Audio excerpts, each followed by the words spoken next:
Oh, okay. So we are online, and I'm gonna let in everyone in the waiting room.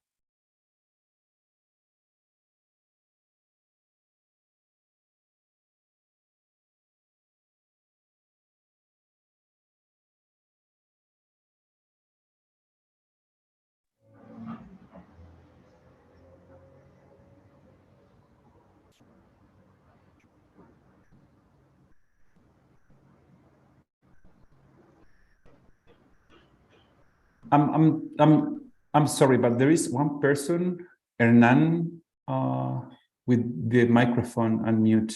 So I need you to mute your microphone, please.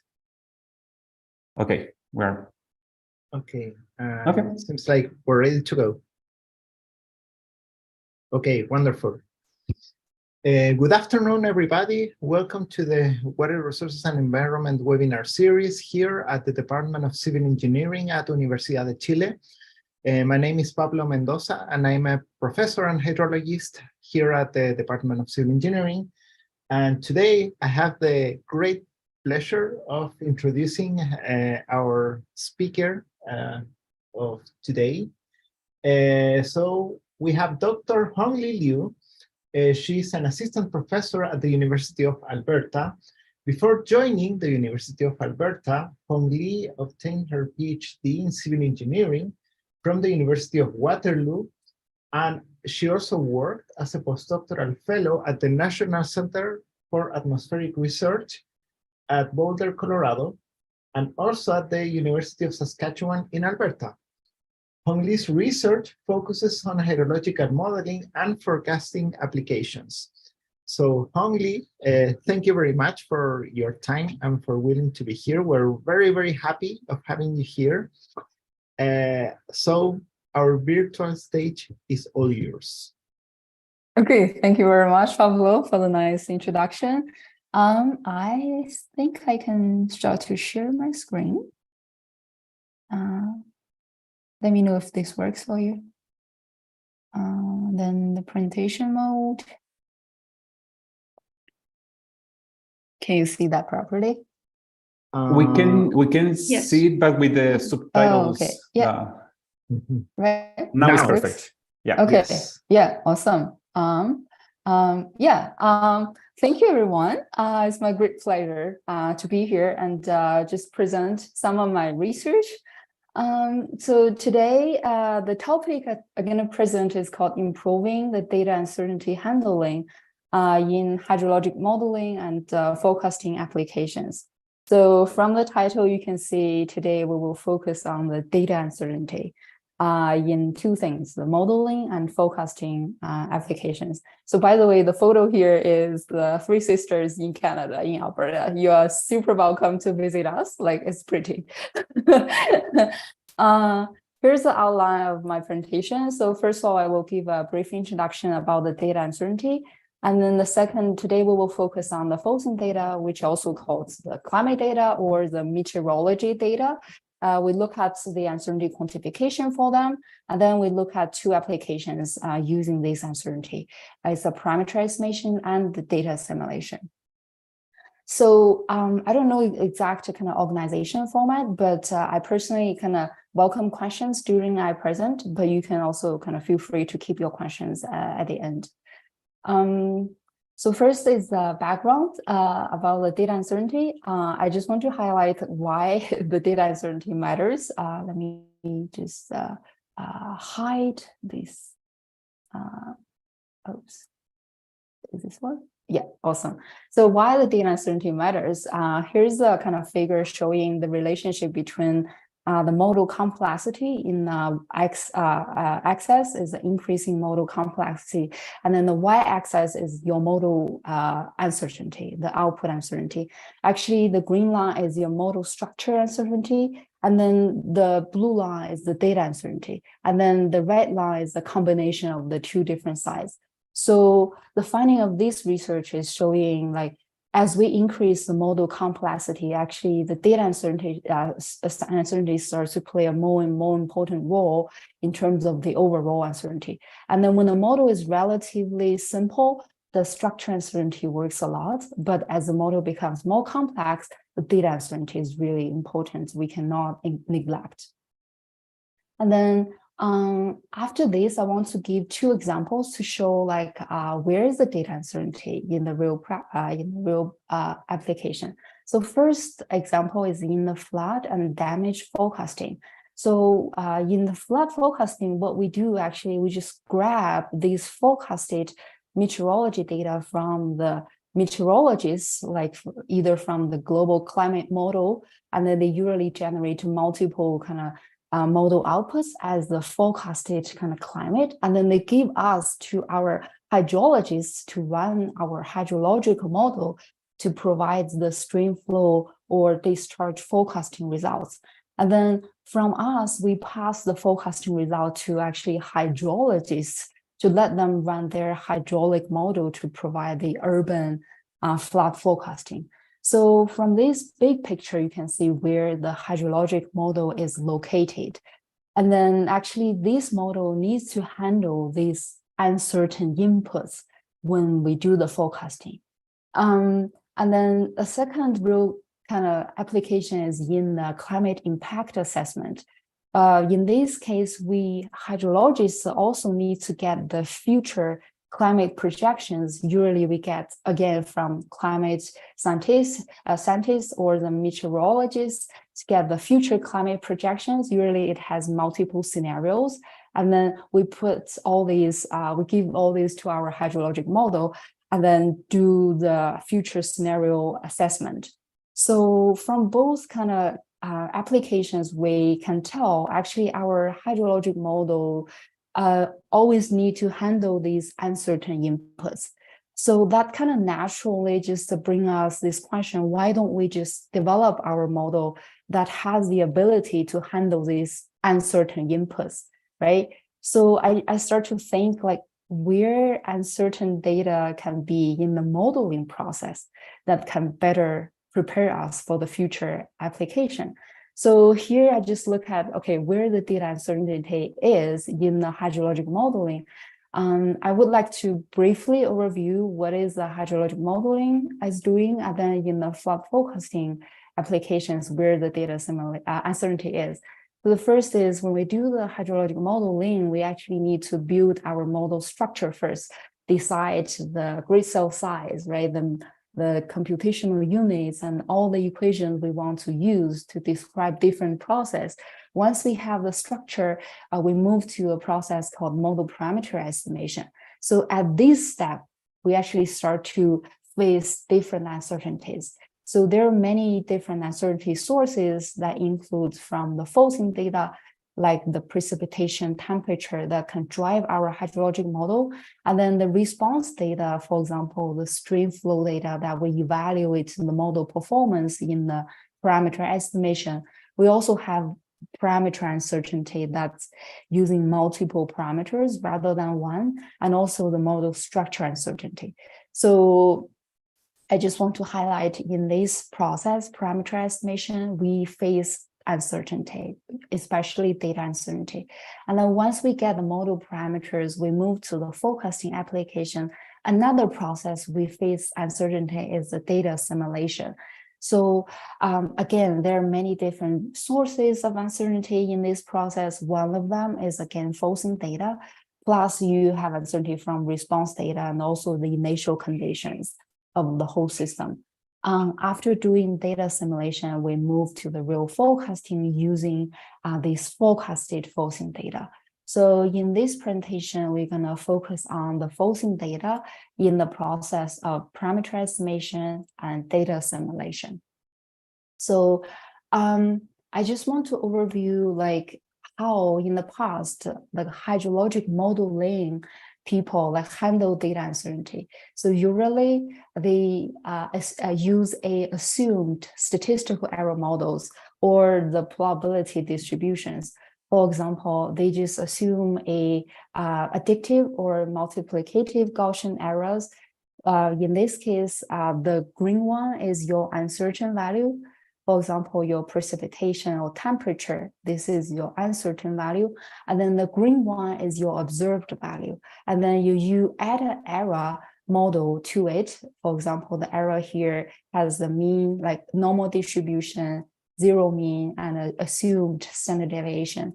Or you use the multiplier here, and then you assume that again follows a Gaussian distribution with the mean of 1 and a standard deviation. By using these error models, you kind of perturb your observation a little bit to get this uncertainty quantification. But it's a very easy and straightforward way, but the question or the problem is, do they really reflect the real uncertainty characteristics? For example, if you look at the precipitation uncertainty using this multiplier, what if your observed precipitation is 0? You may have a forest or tree just covered your station. You didn't measure the real rainfall. And then no matter what you multiply that with, you always get 0 precipitation, which is not true or right in this case. So I start to think, okay, except using all these, is there anything kind of more advanced that already exists in other area that can help quantify these forcing data uncertainty? So that brings to our next session is I'm going to show you one existing product. They do the meteorology data uncertainty quantification. So this data set is called Newman 2015 data set, is definitely published by this lead author in this year. So that's the way I call it. But how it's generated, basically these people, they use like so many observation stations in the US, south part of Canada, northern part of the Mexico. And then they have this station observed precipitation, observed temperature. Then they use a method to generate 100 members. It's an ensemble data set. They have ensemble precipitation and ensemble temperature. And a member is just a one time series, covers the whole area. It's just a one set of products. And they have 100 of them to give you the uncertainty description for both variables. At the daily scale, at grid cell 1/8 grid cell. But you may wonder how they generate these ensemble data set. I will try my best to explain it. Like the method behind this overall assumption, they also assume, let's say, the precipitation or temperature follow a normal distribution, which has a mean, which has a standard deviation. And then with this assumption, so they can generate ensembles by, for example, if we look at temperature for each member, like they just use a random number to add to the mean with the standard deviation. And then the random number here has a very unique thing. It considers the time and space correlation across all the grid cells. It's not a really random number. It considers all these grid cells correlation, space-wise, sorry, and time-wise. And then next question you will ask probably will be, oh, how we get the mean and standard deviation? It uses a good method. They actually use a spatial regression. For example, we keep looking at the temperature at one grid cell. They use this, if you look at here, this is our target grid cell in the space. And then they use this grid cell's attributes that include the latitude, longitude, elevation, and slope, these attributes. And then they time that with the coefficients. How do they get the coefficients for each grid cell? They just use these neighbors. These neighbors are from station observation, where I have shown for the whole kind of US, Canada, and Mexico. And then in this study, they use 30 neighbors for each grid cell. They choose their 30 neighbors to train them to get the coefficient. So they can use, and then once you get the coefficient, you can calculate the mean value in the above to use the attribute at the grid cell and then times the coefficients. So you get the target grid cells kind of mean value. The last piece is the standard deviation. So by having the spatial regression, you have many regression estimated value, then you will get the regression residual from the 30 stations. Then you use the average of this residual to get to use this as your standard deviation. Then once you have the mean and standard deviation, and then you use the random number to generate 100 members, or you can actually generate whatever number of members as you wish. So that's the kind of idea behind. Using the same idea, actually, last year we just got it's developed by Guoqiang Tang for the whole globe. Using the same method, they developed the Ensemble kind of forcing data for the globe. It has a 70 years period at the daily and 0.1 degree. So of course it covers Chile and everywhere in the world. Feel free to use or take a look. And then with this product, actually, when I did this study, it's Newman's product, and then I look at its application in the parameter estimation.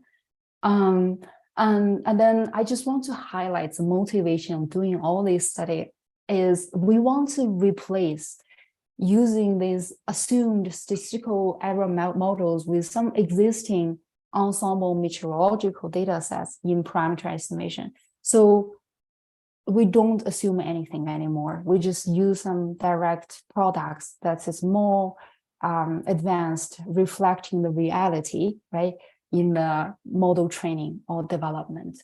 So then I'm going to introduce the framework we developed for using ensemble meteorology to do parameter estimation. But before that, I want to overview like what people do as a traditional way. So it's the deterministic meteorology-based parameter estimation. Deterministic means, for example, you only have your observed forcing data from some gauge stations, right? That's typically what we have in practice. One time series, let's say just one member, right? And then you use this as your forcing data to drive your hydrologic model. And then you use a calibration or parameter estimation algorithm to run the model multiple times. And then you get multiple kind of candidate parameter sets. Some of these parameter sets have good performance. Some of them, they don't have good performance. So with all these candidates, you may apply a threshold to identify the good ones that you really want. We call these, let's say, acceptable parameter sets or behavioral parameter sets. So the logic is quite kind of straightforward. And then in this ensemble framework, it's nothing fancy. It's just keep repeating this traditional way. Let's say in this ensemble meteorology data sets, say Newman's data set, you use the first member as X1 to drive your model, do the calibration, get candidate parameter sets. And then at the meantime, you do this with the second forcing data or second member, you get other sets of parameters. And then you repeat that with all the members. Actually, you can do all these in parallel because they don't talk to each other. And then at the end, you just have to collect all the candidate parameters, apply a uniform or the same threshold to get the good parameters you really want. And then the idea here is just to kind of using multiple inputs instead of one to get the ultimate parameter sets. So using ensemble rather than only observed forcing data, drive the model, get multiple parameter sets. We then test this idea using 20 case studies. These are 20 catchments on the right-hand side in Quebec, in Canada. And they are quite kind of, well, different, but modeled in a lumped way, using a simple model called GR4G. For each of these catchments, they use a GR4G model to simulate it in a lumped way. Meanwhile, we need to prepare precipitation and potential evapotranspiration for GR4G. In this preparation, the precipitation needs two other parameters to transfer the data into the right thing GR4G needs. So in total, we have 6 parameters to estimate for each catchment. So these are kind of 20 different studies. And then for each catchment, we designed 3 different calibration scenarios. The first scenario, we use the traditional way. We use observed pulsing data, precipitation temperature, and we use a parameter estimation method called DDS. The full name is dynamically dimension search algorithm. This algorithm gives us 1 single parameter output, and then the whole approach or scenario will work as one of the benchmarks. And we have another benchmark, which we again use observed pulsing data. And then we use the different parameter estimation methods called DDS-AU. Let's say it's a brother of DDS that can give you multiple parameter sets, multiple good ones. And then this method also works as a benchmark. So basically, one method gives you a single parameter output, the second gives you multiple. And then the last one is our proposed framework, where we use Ensemble inputs. It's Newman's 100-member data set. And then we use the DDS-AU algorithm to give us multiple parameter sets. And then we want to see their performance in the 20 different catchments. So for each of them, we're going to run 3 different scenarios. Hongli? Hello? Yes, I'm really sorry to interrupt, but there is a specific question from Ignacio, actually. Okay. He says, great talk. How did you model the snow with the GR4J model? Yeah, so exactly that's where the 2 other parameters come from. It transfers the precipitation, particularly the solid part, into snow, where we will use 2 other parameters. Yes, snow will be a part of the model. I hope that answers the question. Yeah, I think so. And there is another question from Luis de la Fuente. So thank you, Luis, for your question. He asks, how good or bad are precipitation estimation of uncertainty in arid regions, given that they commonly do not follow a normal distribution? Which region? Arabic region? Arid regions. Sorry, where is that? I want to look at the. He's not. I'm not sure if he's asking for a specific region. Just arid regions. Okay. So actually, for the whole globe, the data quality has been checked very carefully in this publication. So they have the map for the whole globe, the performance. They did the very strict quality check. So please check there or contact Guo Qiang. It's all kind of published. I believe you can find your answer from this publication. Thank you so much. And sorry for interrupting. Okay, good. We solved some question while we move on. So it's good.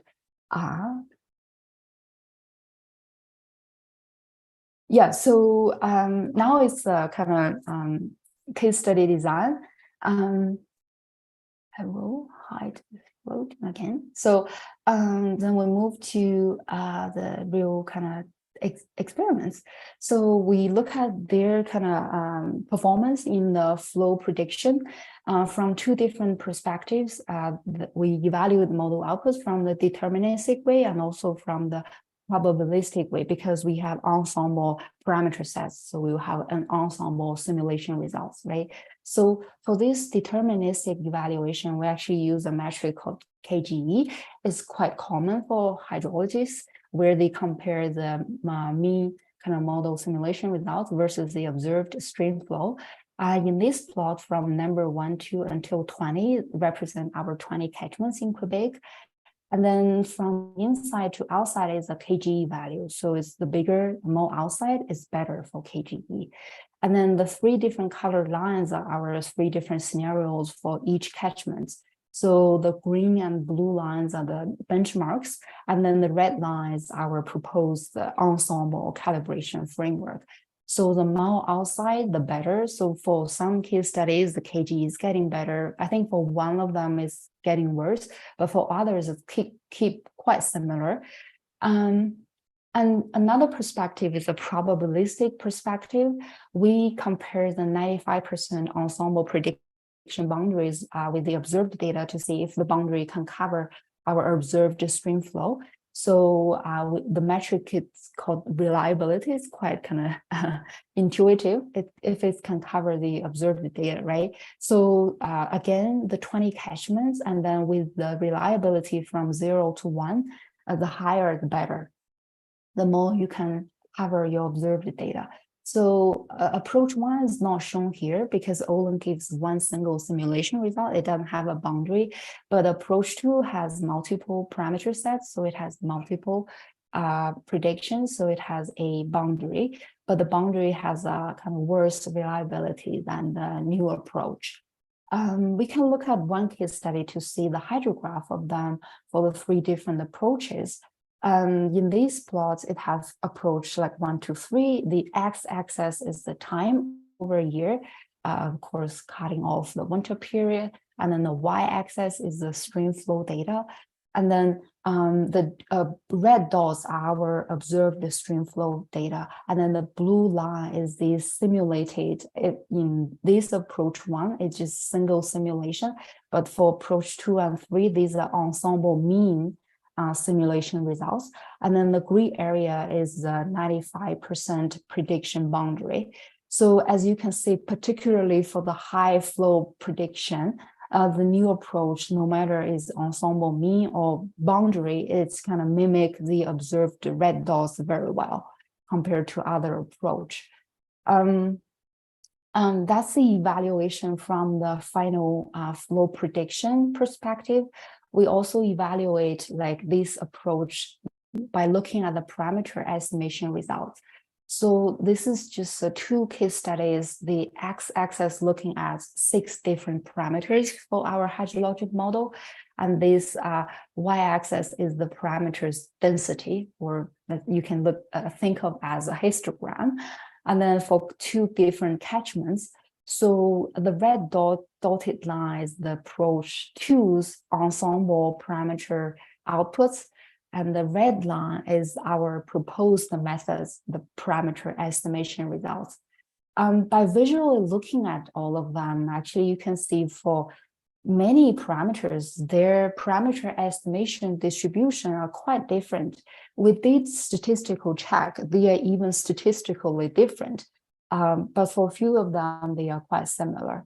But another kind of thing I want to highlight is by using this new approach, approach 3, it actually gives us less good parameter sets. For example, approach 2 on average gives us 162, but approach 3 gives 123. This is a good thing, is really appreciated by operators, because if you have less number of good parameters, that means they only need to run the model less number of times. That saves time without sacrificing the prediction performance. That's good for them. So the less, the better, of course, without sacrificing the performance. The last piece of perspective we look at is the ensemble members. So we actually find out it can help filter out the poor quality Newman data set. That's the same kind of for the same 2 case studies. The x-axis is this like 100 members from Newman's data set. Here we have 101 as one extra thing. The last piece actually is observed precipitation temperature as a member. And then y-axis is density or histogram again. Before we do the calibration, Newman has 100 members. They are equally important, let's say good.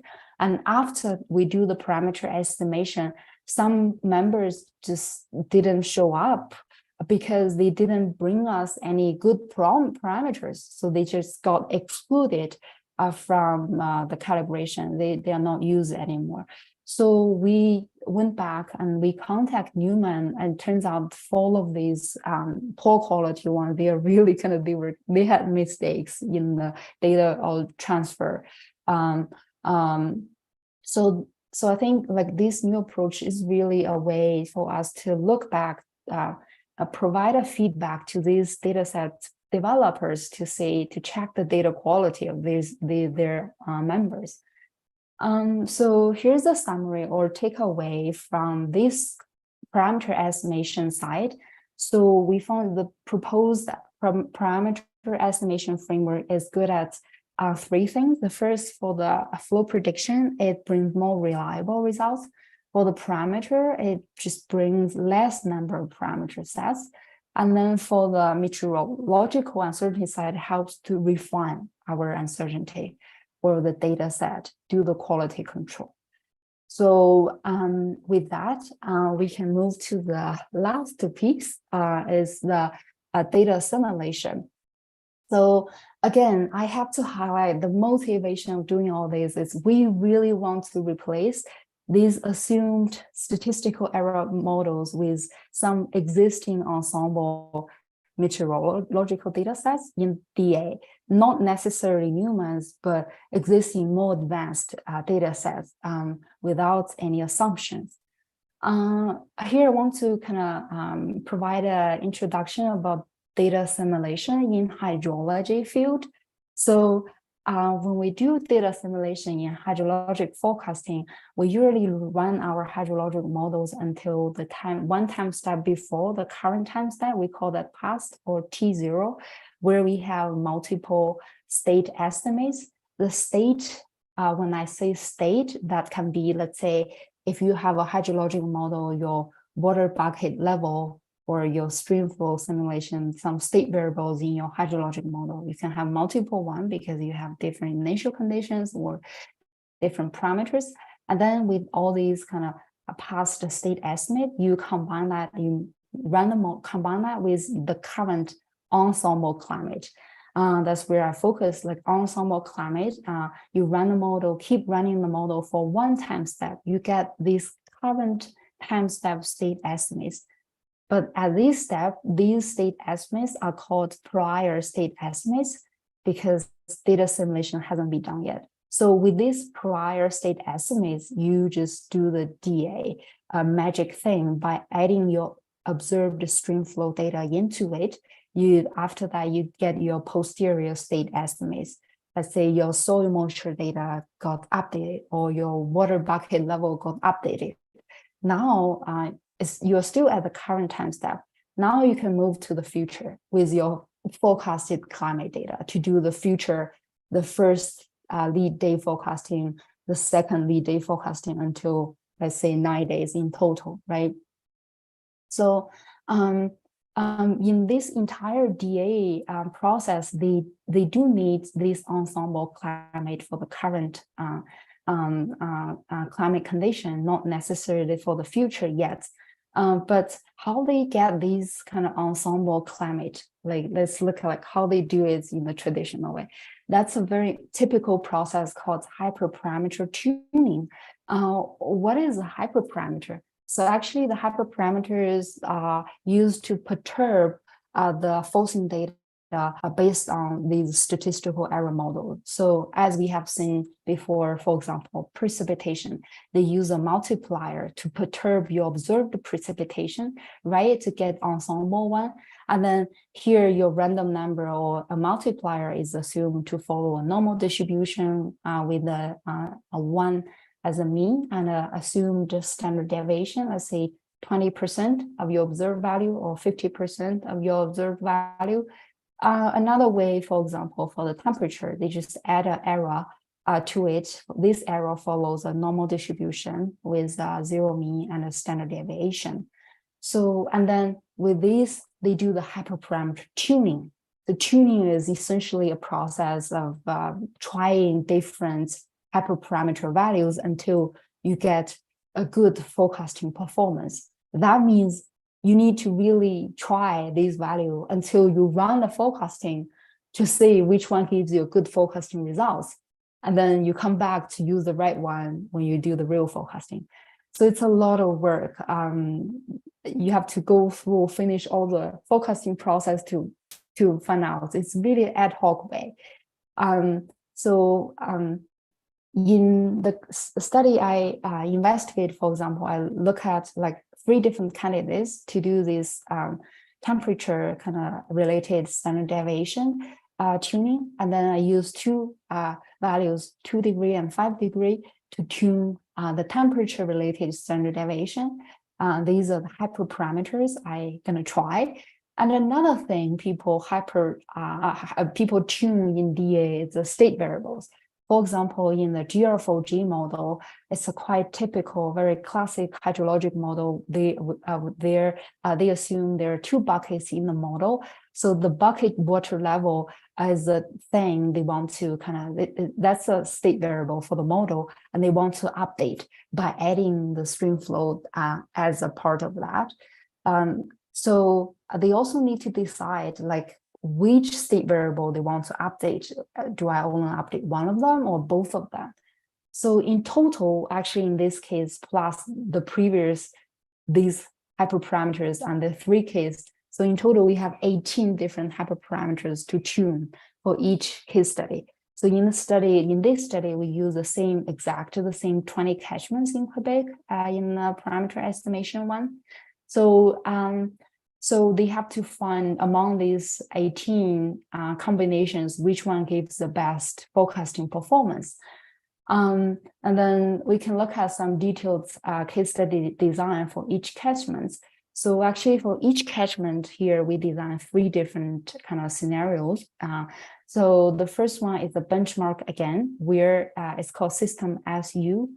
U means uniform. So we do the uniform hyperparameter tuning for all catchments. That means we try to change these parameters all together for all the catchments overall, as long as a mean, all the 20 catchments give the overall good performance. Like for the forecasting, we can stay with that specific one of the 18 set up. And then the system SS, the S means specific. So we do the hyperparameter tuning specifically and differently for each catchment to make sure each catchment gives us like the best forecasting performance. It's really drove your performance a lot, like very good one. And then the system N, which is actually Newman's N, like here is using everything the same from the uniform setup, except we replace all the precipitation temperature related, the 3 precipitation hyperparameters and the 2 temperature hyperparameters, like without any tuning. We use directly using the 100 members. With these kind of 3 scenarios, the first 2, of course, is the benchmark, and the last one is the one we want to test. We want to see by directly using Newman's Ensemble dataset, if we can get at least the same or not less forecasting performance, okay, in the 20 catchments. So now here's the result. We again look at the flow forecasting results from 2 different perspectives, the deterministic way and the probabilistic way. So in this study, for the deterministic evaluation, we use the root mean square error that compares this forecasting ensemble mean with your observed stream flow data. That's for the lead 1 day, like the first day's forecasting performance. Same as before, the 20 catchments from 1 to 20, and then these from inside to outside is the RMSE value. The more outside, the better. The more inside, the smaller value is the better, right? And then the 3 different color lines is the uniform scenario, the specific scenario, and our Newman scenario, the red line. So as you can see, in some cases, the Newman's line really give more accurate RMSE, the prediction results. Some of them will stay quite similar or not getting worse, at least. And then if we look at the probabilistic evaluation, where we use the mean CRPS as a metric, this one just compare the ensemble prediction distribution with your single observation. That's a metric that compares distribution with a single observation. So as also smaller, the better. And then from the inside to outside, as you can see, the red line, which is the Newman's scenario, again gives less, in many cases, less like mean CRPS value. That means better kind of forecasting results. And then if we again look at one case study here, look at their forecasting results on the first day's forecasting, the x-axis is the one year time, and then the y-axis is the stream flow data.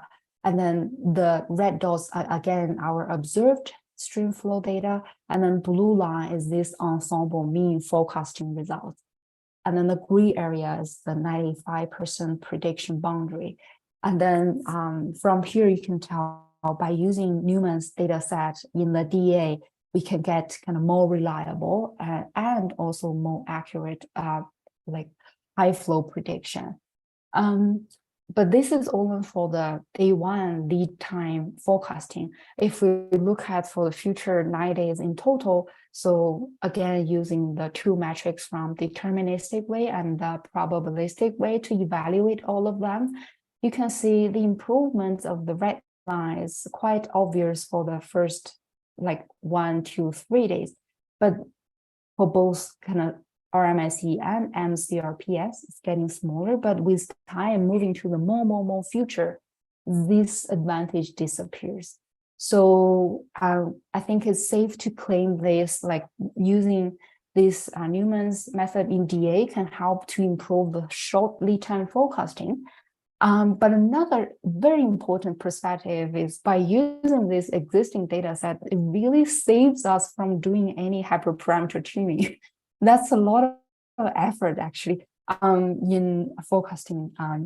So just a summary here.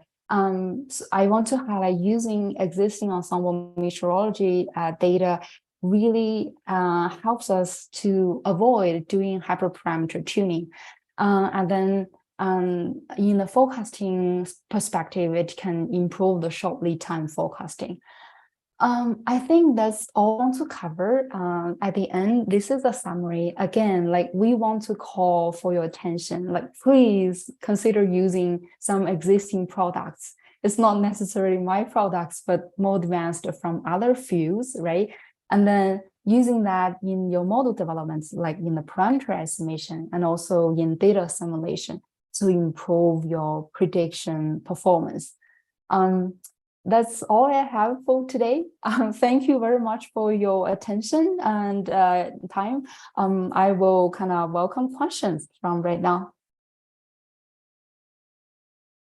Thank you, Hongli, for such an interesting presentation. It was very clear to me, and actually I was surprised on how much overlap we have right now, because we're currently running a project for the Chilean Water Directorate, which is something like the Bureau of Reclamation of the US. And the project is aimed at improving the current operational practice in seasonal streamflow forecasting. Okay. And one of the tasks that we want to do and that we're conducting right now is related to the application of GMET in Central Chile.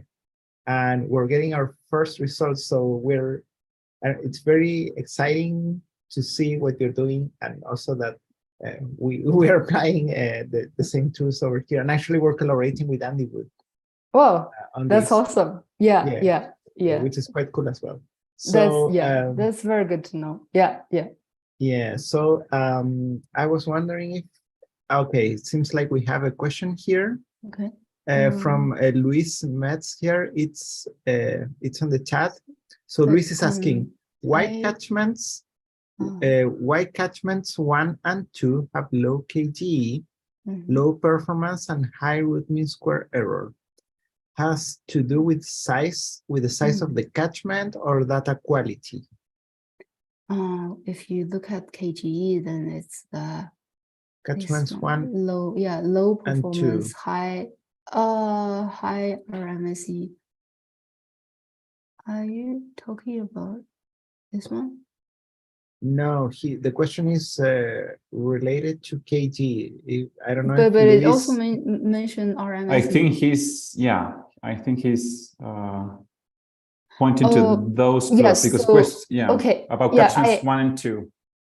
Yeah, I understand. So this in the parameter estimation side, I'm doing all these kind of calibration, applying the 3 different scenarios, like all by myself, is within my control. So whenever I do each calibration, I make sure it goes to the optimal, the best I can reach for each catchment. So that's why you see the KGE, all these things, like it's getting better. They all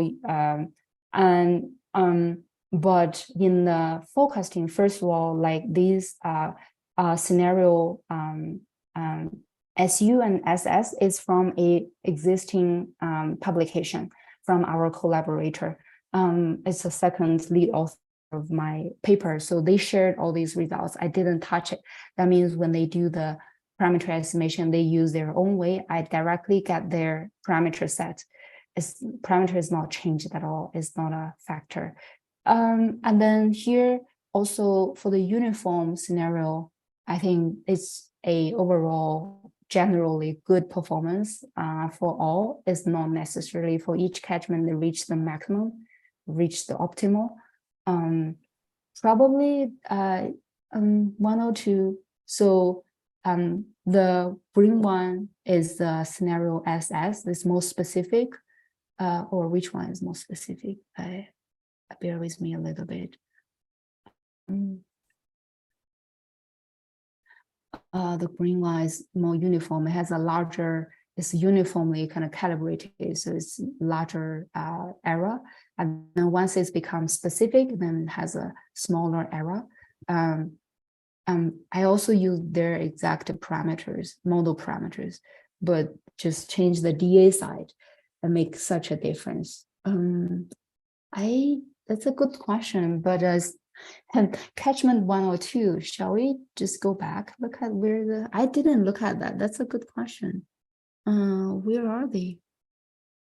I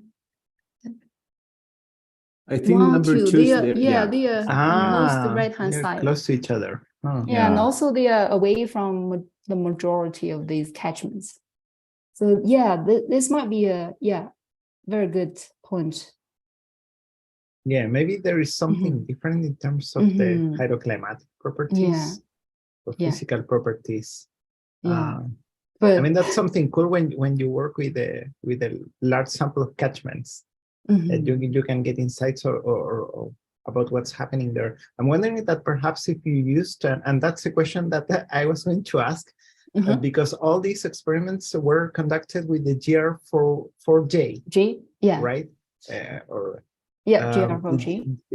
Did you try with the variance in GR5? G or GR6? Right, they even have GR4G 6 parameter version. I didn't check that. But so you think by using that we're gonna have a better result? I have no idea. So what we have experienced here is that you actually get worse results, or well, it depends on the basin. And actually that goes into my next question, Hongli. At the very beginning, you had a very nice graph relating uncertainty. I think it was on slide number 3. Okay. About model structure uncertainty. Yeah. And I wanted to ask you about the rationale of considering that increasing model complexity yields less model uncertainty. I don't know. Can you elaborate on what's the rationale of that? So my understanding is that, for example, if your model is getting more and more complex, and then you have more different equations to describe very detailed process, right? And you have even smaller modeling units. Let's say in the past, like you have only 5 process, and your model is a lumped model, and then now you have 10 different process to put into the model, and then you have 100. It's a distributed model. It's not even lumped anymore, so your model gets more and more complex. And then if that's the case, your model framework uncertainty is getting reduced because you are more sure or certain that what process is included in this area. Okay. Right. Okay. So that's your model framework uncertainty. And then the data uncertainty start to because when you have more modeling units, let's say grades or hydrologic response units, and then you have to map all your input data into these modeling units before you run the model to prepare the model with. And then the model uncertainty will kind of play a big role as you have more modeling units with a fine resolution. These data quality really matters a lot, right?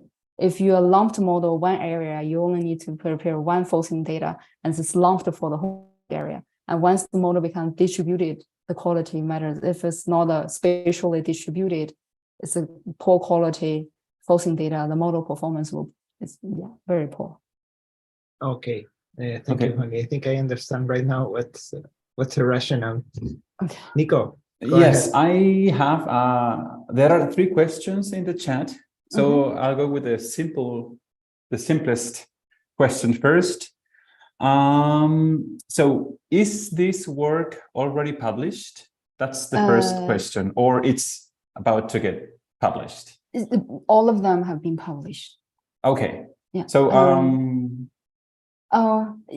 I don't have many publications. If you Google my name with my lead author, you will find I only have 3 or 4 Okay. publications. So you will find all of them easily under my name.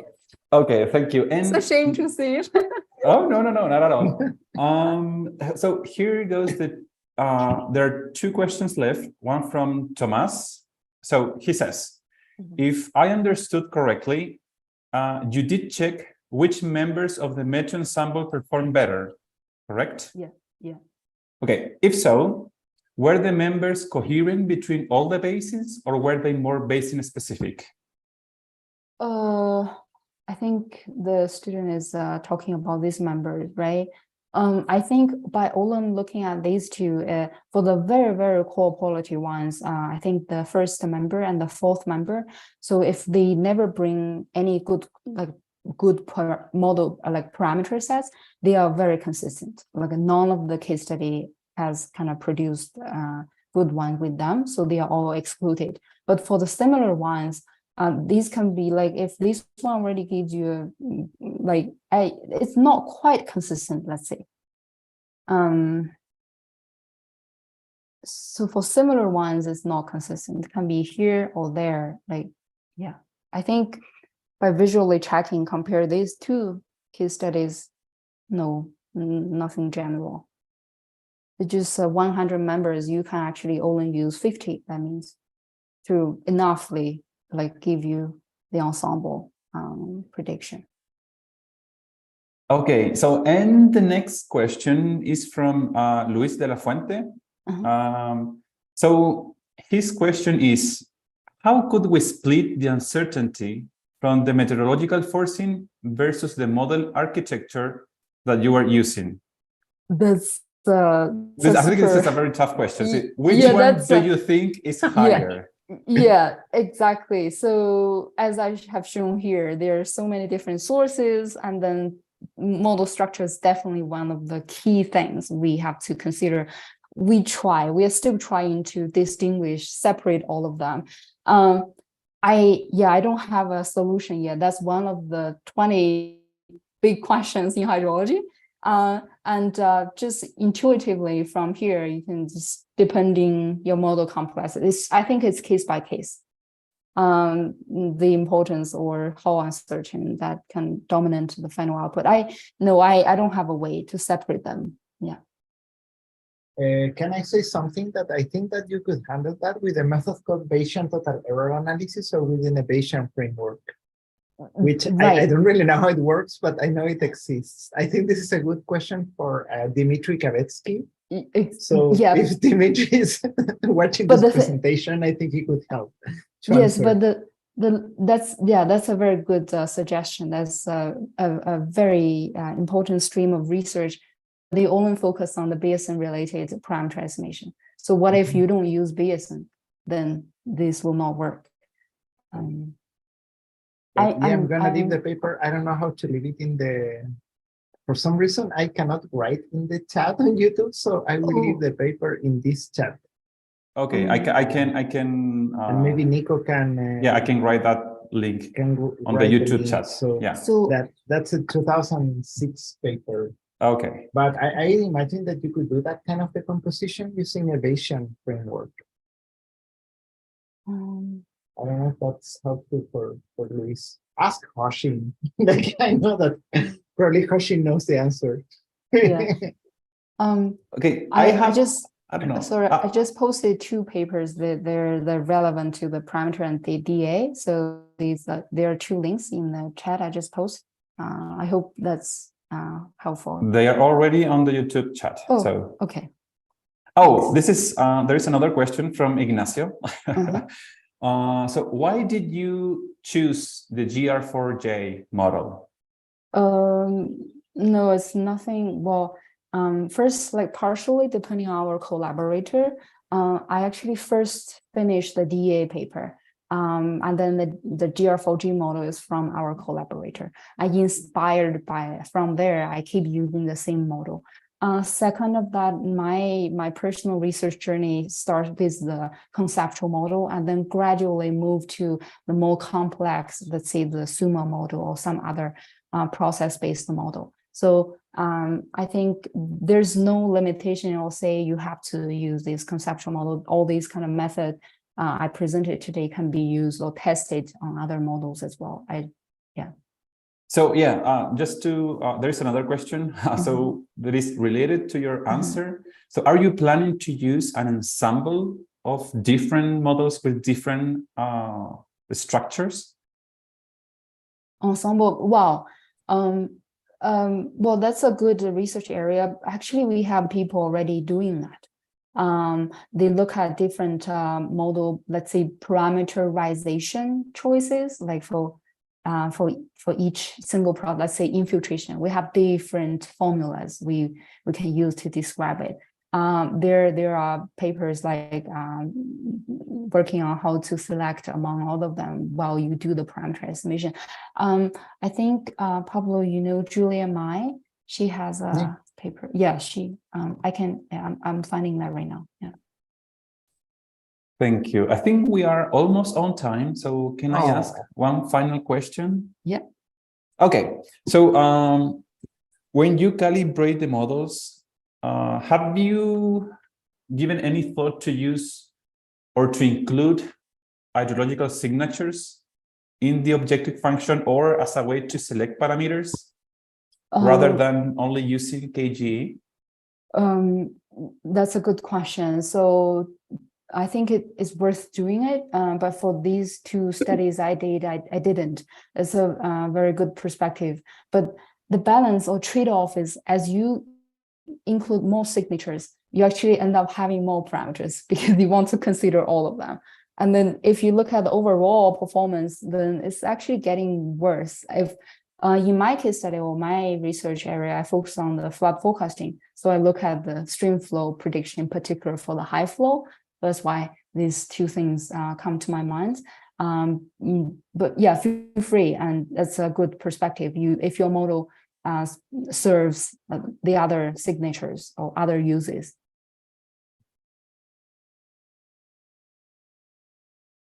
Thank you so much. We are on time, Pablo.